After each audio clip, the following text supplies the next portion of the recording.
He thought inviting her would humiliate her, but he had no idea he had just invited the moment that would ruin everything he built. The invitation had arrived 2 weeks earlier, embossed in gold. Daniel Brooks and Vanessa Clark request the honor of your presence. And when Emily Carter first saw it, she didn't react the way anyone would expect. No anger, no tears. Just a quiet pause as her fingers rested against the edge of the envelope, as if she already understood something the rest of the world didn't. Daniel had made sure the invitation reached her personally, not by accident, but with intention, a calculated move dressed as politeness. Because somewhere beneath his tailored suits and rehearsed confidence, he still needed to prove that he had won, that leaving Emily behind had been the right choice. The venue itself was everything you'd expect from a wedding designed to impress. A sprawling estate just outside the city, white marble floors reflecting the warm glow of crystal. Chandeliers, rows of imported roses lining the aisle, and guests dressed in designer gowns and custom suits that whispered money without ever needing to say it out loud. By the time Emily arrived, the ceremony had already ended and the reception was in full motion, laughter echoing across the hall, champagne glasses clinking in celebration, and conversations layered with subtle comparisons of success, status, and who had done better since the last time they all saw each other. Emily stepped through the grand entrance alone, her dress simple, elegant but understated, a soft ivory fabric that didn't compete for attention, her hair pulled back neatly, her expression calm, almost too calm for someone walking into a room filled with people who once knew her as the woman Daniel had left behind. A few heads turned immediately, not loudly, not dramatically, but enough. The kind of quiet recognition that spreads like a ripple, eyes scanning her from head to toe, measuring, calculating, questioning what she was doing there and whether she even belonged. Near the center of the room, Vanessa Clark stood surrounded by her bridesmaids, radiant in a gown that seemed designed to catch every beam of light, her smile practiced, her posture perfect, and when she noticed Emily, there was a brief flicker in her eyes, something sharp, something curious, before it settled into something softer, almost sympathetic, but not quite kind. Daniel followed her gaze moments later, and for just a second, something unreadable crossed his face. Not regret, not exactly, but recognition. As if seeing Emily there forced him to confront a version of himself he thought he had already outgrown. He straightened his jacket instinctively, his expression quickly shifting back into the confident smile he wore so well, the one that convinced everyone he had made all the right choices. Around them, conversation slowed, curiosity building quietly, because nothing draws attention faster than an unexpected presence in a carefully controlled environment. And Emily, standing there alone, became the unspoken question no one had asked yet, but everyone was thinking. She didn't rush forward, didn't look for a seat, didn't try to explain herself. She simply stood there, composed, her eyes steady as they took in the room, the decorations, the people, the life that Daniel had chosen after her. And in that stillness, there was something different about her, something that didn't quite match the story everyone thought they knew, something that suggested she wasn't here to relive the past, and certainly not to beg for attention. Across the polished marble floor, the music softened for just a moment, the kind of subtle shift no one consciously notices but everyone feels, and somewhere beyond the tall glass doors, a low, distant sound began to rise, barely audible at first, but enough to hint that this carefully curated evening was about to change in a way none of them were prepared for. Emily's posture didn't change, her expression didn't break, but if anyone had been paying close enough attention, they would have noticed the smallest shift in her eyes. Not fear, not hesitation, but certainty, as if she had been waiting for this exact moment all along. And as the room continued to hum with quiet judgment and unspoken assumptions, no one realized that the story they believed they were watching was about to turn into something else entirely, something that would leave every single person in that room questioning not just Emily, but themselves. Vanessa was the first to move, her heels clicking lightly against the marble as she approached Emily with a smile that seemed warm from a distance, but sharpened as she got closer, the kind of smile that carried questions wrapped in courtesy. "Emily, you made it," she said, her voice bright enough to draw attention from the nearest tables. And just like that, The quiet curiosity in the room shifted into something more focused, more intentional, as if everyone had been waiting for this exact moment to unfold. Emily returned the smile politely, her posture straight, her hands resting calmly at her sides. "Of course," she replied, her voice steady, neither defensive nor eager, just present, and that alone seemed to unsettle Vanessa more than any sharp remark could have. Daniel joined them seconds later, slipping into the space beside Vanessa with practiced ease, placing a light hand at the small of her back as if to reinforce the image they had built together. "I did not think you would actually come," he admitted, though there was a subtle edge beneath his words, something that suggested he had hoped she would hesitate, or better yet, stay away entirely. "You invited me," Emily answered simply, and for a brief second, Daniel had no immediate response, his expression flickering before settling back into the composed confidence he had perfected over time. Around them, a small circle had formed without anyone officially stepping forward, guests lingering just close enough to hear, pretending to sip champagne or adjust their seats while their attention remained fixed on the quiet exchange, because moments like this did not happen often, not in rooms where everything was usually so controlled. Vanessa tilted her head slightly, her gaze moving over Emily's dress, her shoes, the absence of any obvious luxury that would signal status, and then back to her face. "Are you here alone?" she asked, her tone gentle, almost sympathetic, but not quite innocent, and a few nearby guests exchanged quick glances, the question landing exactly as intended. Emily held her gaze without hesitation. "For now," she said, and the answer, simple as it was, carried a weight that did not fully register with anyone listening. "Not yet." Daniel let out a small laugh, the kind meant to ease tension but instead drawing more attention. "I hope you have been doing well," he added, his voice just loud enough for others to hear. "It has been a while." And there it was, the subtle positioning, the reminder of distance, of change, of who had moved forward and who, in his mind, had been left behind. Emily nodded once. "Life has a way of moving exactly as it should," she replied, and the words hung in the air longer than expected, not because they were dramatic, but because they carried no trace of bitterness, no sign of loss, just a quiet certainty that did not fit the narrative anyone had prepared for her. Vanessa's smile tightened almost imperceptibly, sensing that something about this interaction was not unfolding the way she had imagined, and she quickly shifted, looping her arm through Daniel's, drawing him slightly closer. "Well, we are glad you are here to celebrate with us," she said, her voice lifting again, reclaiming the moment, and with that, a few polite nods and murmurs of agreement followed from the surrounding guests, the performance of normalcy re-establishing itself. But the room had changed, even if only slightly, because Emily had not reacted the way they expected. She had not shrunk, had not stumbled, had not tried to explain or justify her presence, and that absence of reaction created a quiet tension that lingered beneath every polite smile and casual conversation.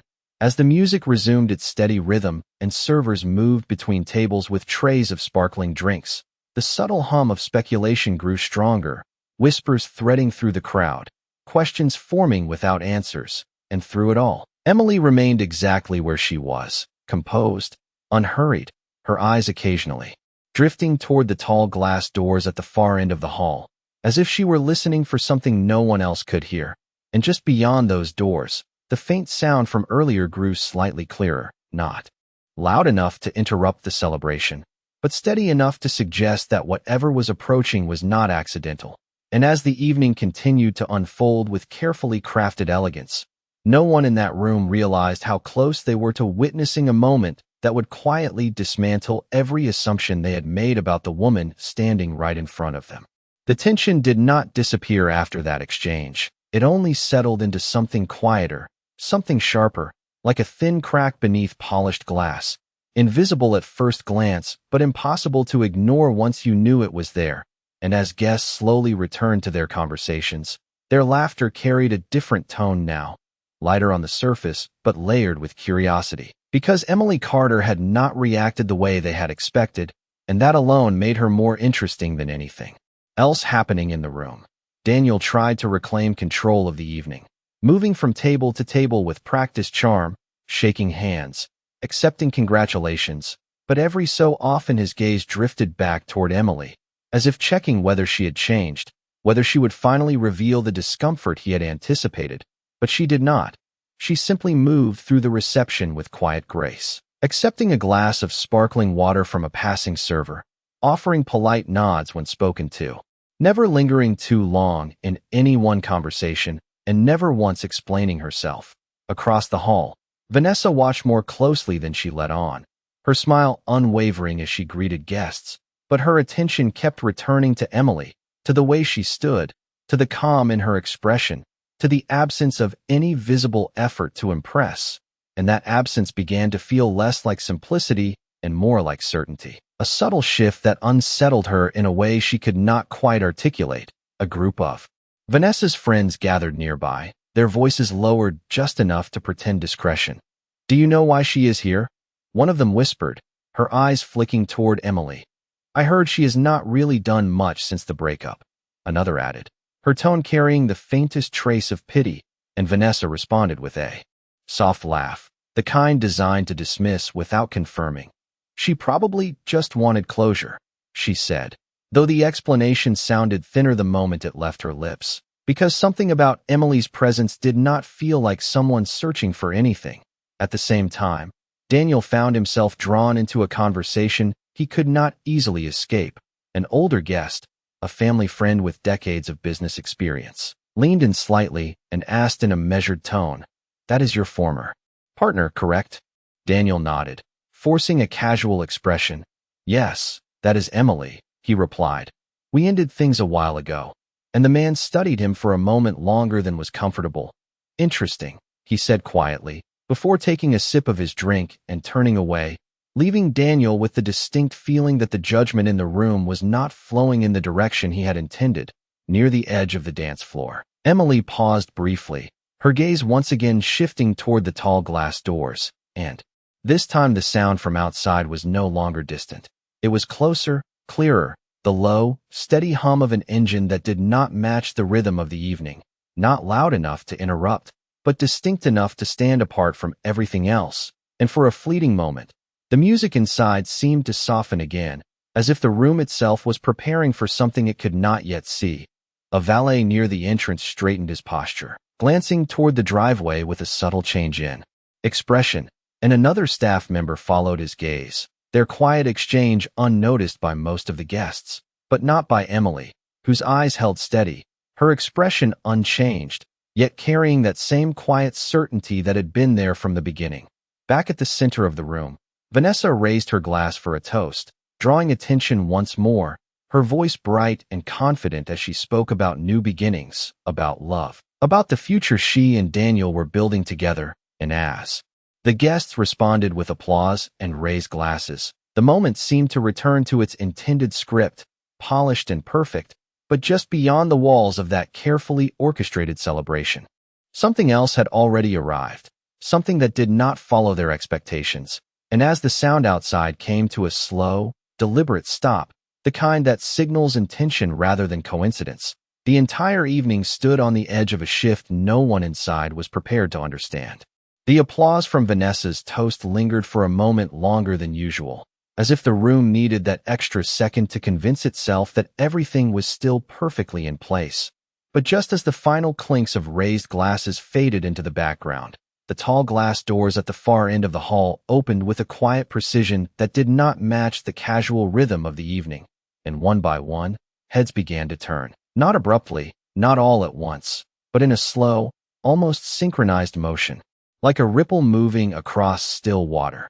The valet stepped aside with a level of attentiveness that immediately signaled something different, something important, and the soft glow of the exterior lights framed the silhouette of a man standing just beyond the threshold, his posture straight, his presence unmistakably composed, not the kind of presence that demanded attention, but the kind that naturally drew it without effort. The music continued for a few seconds longer, as if unaware of the shift, until even the band seemed to sense the change, their notes softening, stretching, before dissolving into a quiet pause that left the entire room suspended in a silence no one had planned for.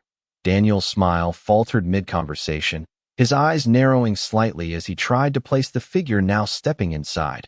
While Vanessa's hand tightened almost imperceptibly around her glass, her gaze fixed in the same direction, her confidence holding, but no longer effortless. The man moved forward with measured steps, his suit tailored with a precision that spoke of quiet authority rather than display, his expression calm, focused, as if he were walking into a space he fully belonged in, even if no one there yet understood why.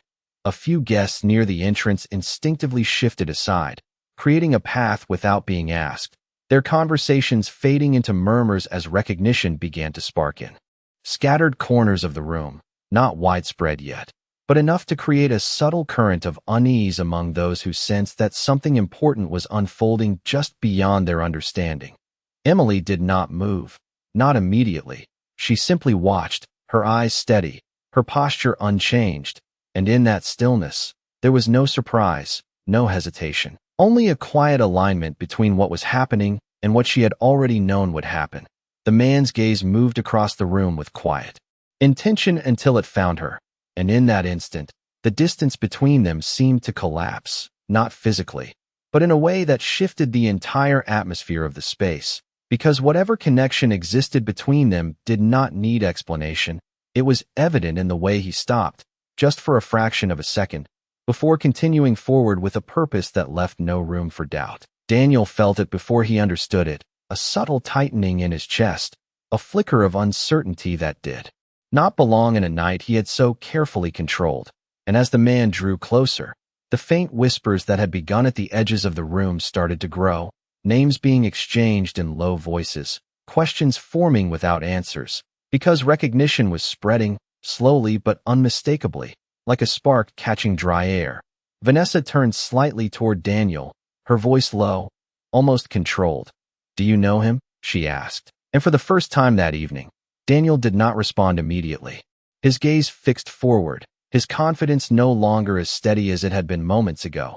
Near the center of the room, the space seemed to open on its own as the man approached Emily, the final steps taken with the same calm precision as before, and when he reached her, he did not hesitate, did not look around for approval or acknowledgement. He simply stood beside her, close enough to make one thing unmistakably clear, before speaking in a voice that carried just enough to be heard beyond them. "I apologize for being late," he said, his tone even, respectful, but carrying a quiet authority that settled over the room like a weight no one could ignore.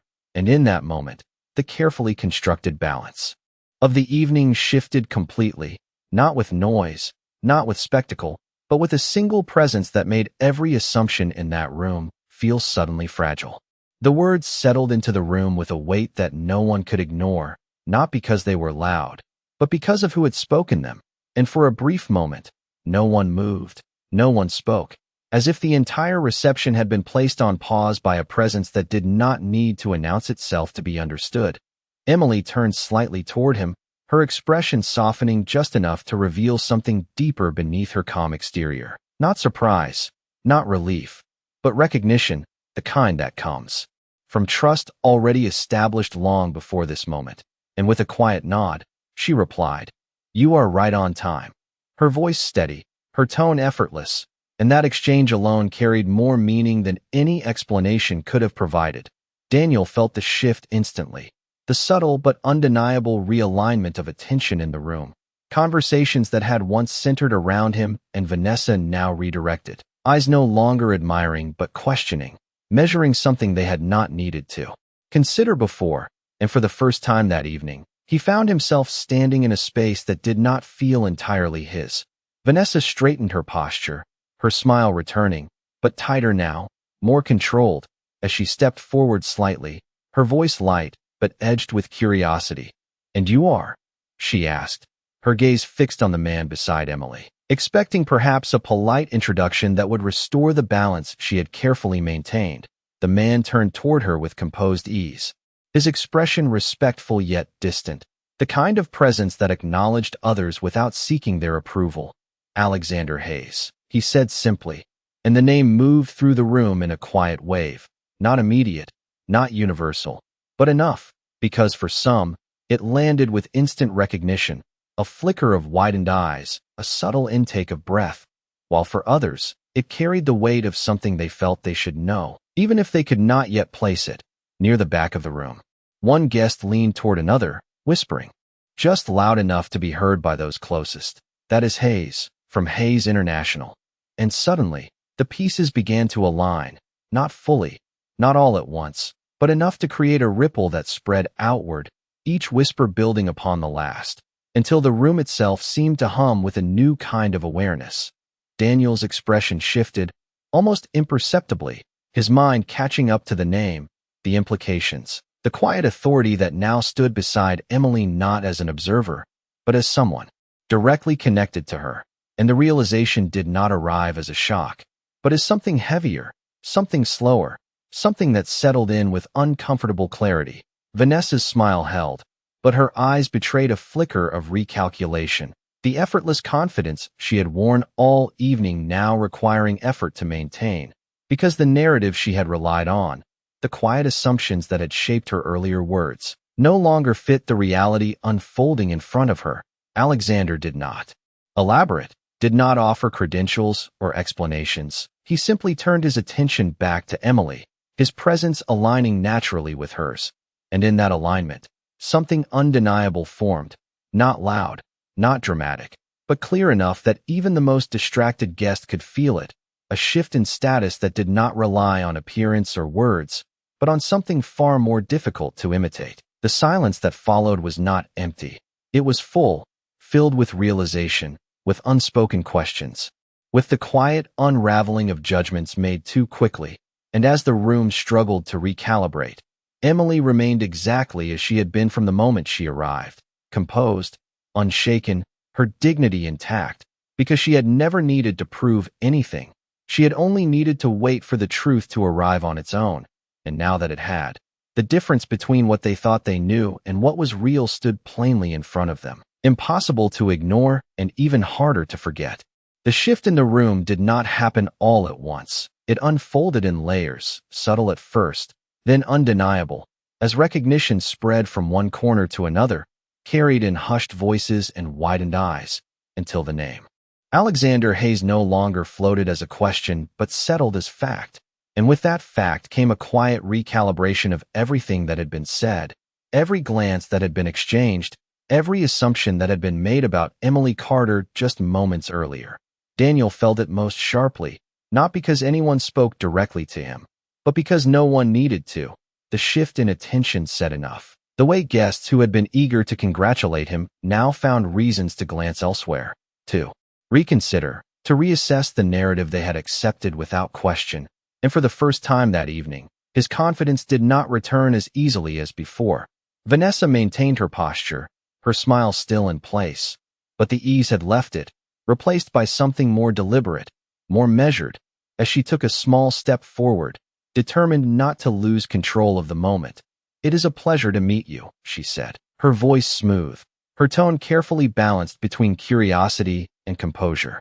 And Alexander acknowledged her with a slight nod, respectful, but without the need to extend the exchange further than necessary, because his attention, unmistakably, remained aligned with Emily. The silence that followed was not uncomfortable in the usual sense. It was revealing, because in that silence, people began to understand what they had overlooked, not just who Alexander was, but what his presence beside Emily represented, a truth that had been there all along, simply waiting for the right moment to be seen. Near the center of the room, one of the older guests, a man known for his sharp judgment in business matters, spoke quietly to those around him. "Hayes does not show up unannounced unless it matters."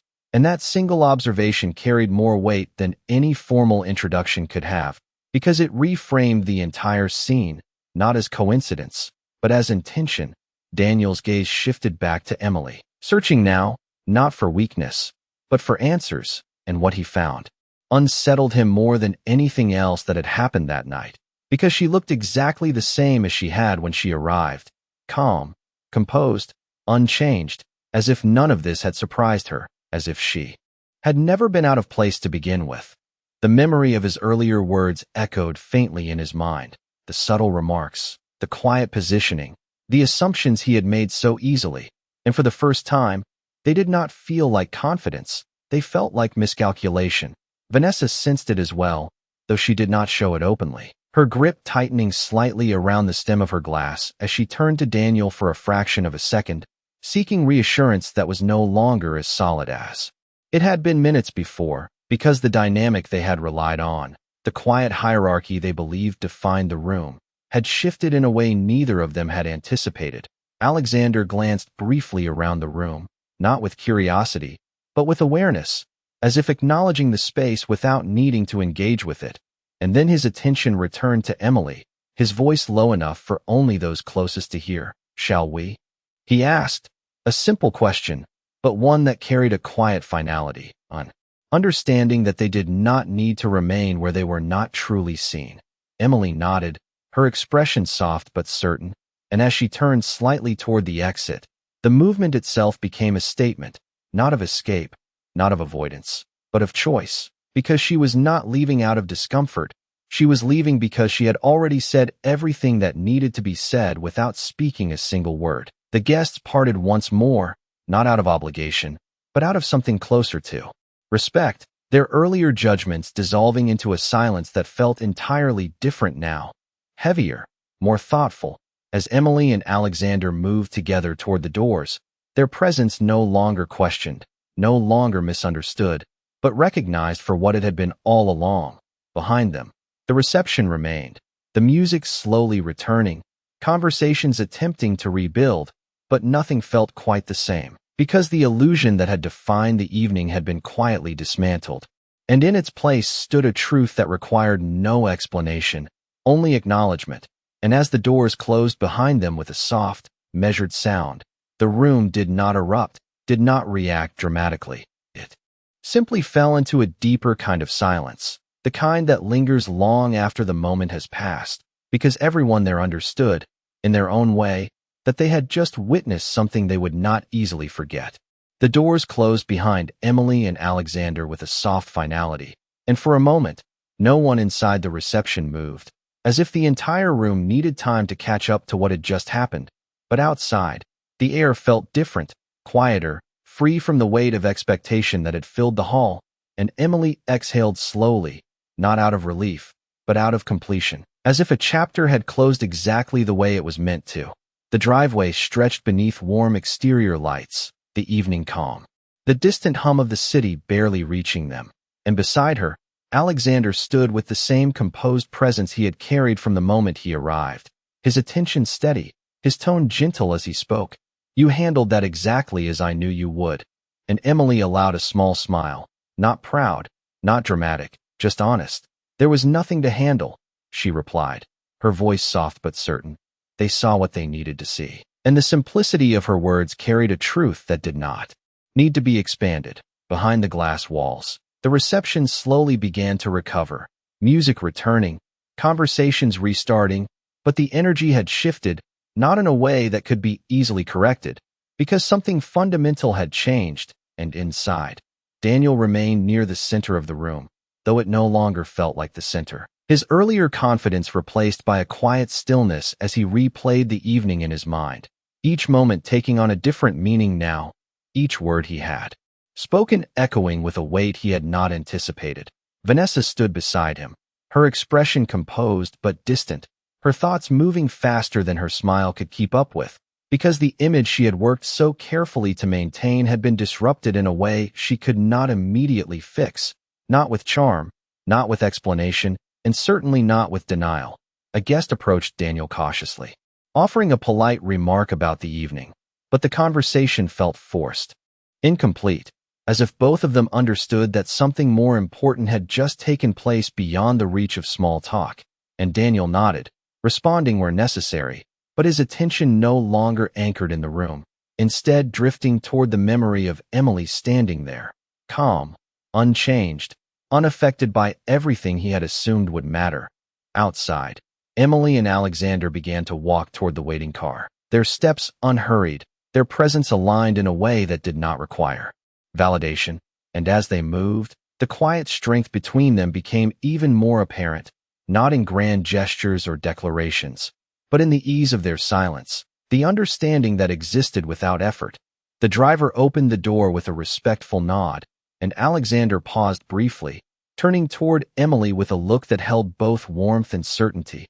"Are you ready?" he asked, and she met his gaze without hesitation. "I have been ready," she answered, and with that, she stepped forward, not as someone leaving something behind, but as someone moving fully into what was already hers. Inside the reception, the echoes of the evening lingered, not in the decorations or the music, but in the minds of those who had witnessed it, because no matter how much they tried to return to the celebration, the image of Emily walking out with quiet dignity remained, impossible to erase. A reminder that what they had judged so quickly had never been incomplete, only misunderstood. And as the car door closed and the vehicle pulled away with smooth precision, disappearing into the night without noise or spectacle, the contrast between what had been assumed and what had been revealed settled deeply into the room behind them, leaving a silence that no music could fully cover, and a lesson that no one there would easily forget. Inside the reception hall, the illusion of celebration continued, but it no longer held the same weight. Conversations restarted yet felt thinner. Laughter returned but carried hesitation, and every glance, every pause, every unfinished sentence revealed the same unspoken truth. Something important had shifted and no one could fully pretend otherwise. Daniel remained where he was, though the room no longer revolved around him.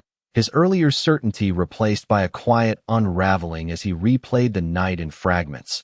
The invitation he had sent with quiet confidence, the expectation that Emily would arrive diminished, the subtle remarks he had allowed himself to make, and now, the unmistakable reality that she had never been beneath him, never been behind, only unseen by the version of the story he had chosen to believe.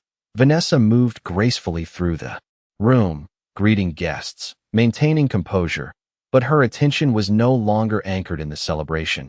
It drifted, returning again and again to the moment at the doors, the way the room had fallen silent, the way recognition had spread, the way control had slipped from her grasp without a single confrontation. And for someone who had built her presence on precision and perception, that quiet loss of control lingered more sharply than any direct challenge ever could. A few guests began to speak more openly now, their voices low but no longer hidden. "I did not realize she was connected to Hayes," one said, and another responded. "It seems we did not realize much at all."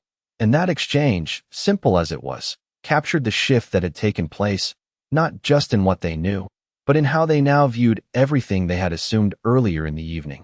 Near the bar, a group that had once quietly observed Emily with curiosity now spoke with a different tone, less judgment, more reflection, because the narrative had reversed itself without warning.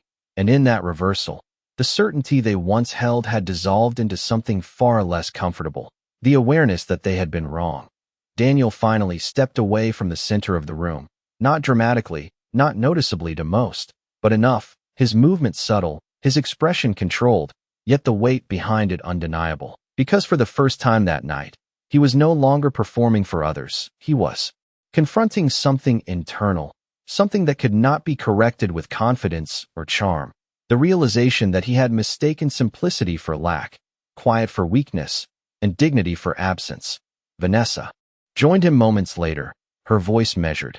"It does not change anything," she said softly, as if reinforcing a truth she needed to believe, and Daniel nodded, though the response came slower than it would have earlier, because even as he agreed, something in him understood that it had changed everything, not in the visible structure of the evening, but in the deeper understanding of who Emily truly was and who he had been in relation to her.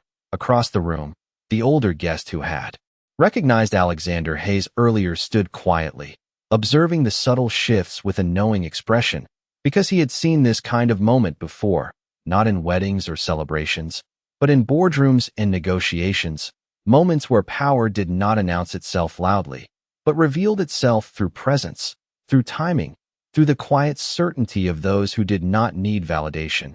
The music continued. The evening carried on, but the energy no longer belonged to the celebration. It belonged to the absence left behind, the space Emily had occupied and then vacated with quiet intention, and that absence spoke louder than any confrontation could have, because it forced everyone to sit with what they had witnessed, to reconsider what they valued, what they judged, and how easily they had misread someone who never needed to prove anything at all. And as the night moved forward, the decorations remained flawless, the service impeccable, the event still worthy of admiration. But beneath it all, a different story had already taken root, one that would be remembered long after the flowers had wilted and the lights had dimmed, a story not about the wedding itself, but about the moment when dignity entered quietly, revealed truth without effort, and left without asking for anything in return. The night did not end with a dramatic announcement or a final revelation spoken aloud. It ended quietly, almost imperceptibly, as guests continued to move through the motions of celebration while carrying something heavier beneath their polished expressions, something that lingered long after the music resumed and the glasses were refilled. Daniel stood near the edge of the room now, no longer the center of attention, but not entirely forgotten either, caught in a space between what the evening was supposed to be and what it had unexpectedly become.